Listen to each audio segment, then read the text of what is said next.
രാഷ്ട്രങ്ങളിൽ പാവപ്പെട്ടവരുണ്ടോ എന്ന് നോക്കിയിട്ട് നാനാഭാഗങ്ങളിലേക്ക് നോക്കുമ്പോ നമ്മുടെ കൂടപ്പറപ്പുകൾ, നമ്മുടെ കുടുംബത്തിൽപ്പെട്ടവര്, ഭർത്താവിന്റെ ബന്ധുക്കൾ, ഭാര്യയുടെ ബന്ധുക്കൾ, വാപ്പാടെ ബന്ധുക്കൾ, ഉമ്മാടെ ബന്ധുക്കൾ, ഒരു നേരത്തെ ഭക്ഷണം കഴിക്കാതെ കഷ്ടപ്പെടുന്നവരുടെ മുമ്പിൽ അത് കാണാനുള്ള കണ്ണില്ലാതെ ലോകത്ത് ഏത് ദരിദ്രന്റെ പാത്രങ്ങളിലേക്കാണ് നമ്മൾ നോക്കുന്നത്.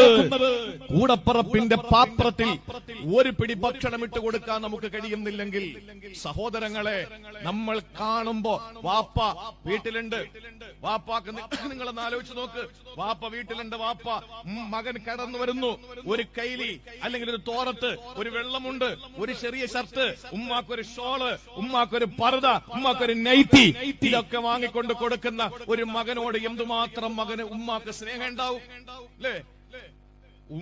വാപ്പാക്ക് പെൻഷൻ കിട്ടുന്നില്ലേ? ഉമ്മാക്ക് പെൻഷൻ കിട്ടുന്നില്ലേ? വാപ്പ മരിച്ചത് മുതൽ ഉമ്മാക്ക് വിധവാ പെൻഷൻ കിട്ടിയല്ലേ? ഇനി എന്തിനാ ഞാൻ കൊടുക്കുന്നത് ചോദിക്കുന്ന മക്കളല്ലേ നമ്മള്? ആ പ്രിയപ്പെട്ട ഉമ്മാക്ക് ആണ്ടിലെങ്ങാനും ഒരു കൈലി എടുത്തു വാങ്ങിക്കൊണ്ട് കൊടുത്താൽ ആ ഉമ്മയുടെ സന്തോഷം പറഞ്ഞറിയിക്കാൻ പറ്റാത്തതാണ്. തഹാദു തഹാബു, നിങ്ങൾക്ക് സ്നേഹം വേണോ? നിങ്ങൾ ഗിഫ്റ്റ് കൊടുത്തുകൊണ്ടിരിക്കിടക്കിടക്ക്. ചെറിയ കാര്യമല്ല പ്രിയപ്പെട്ടവരെ. അതുകൊണ്ട് അതിന്റെ വിലയും മൂല്യം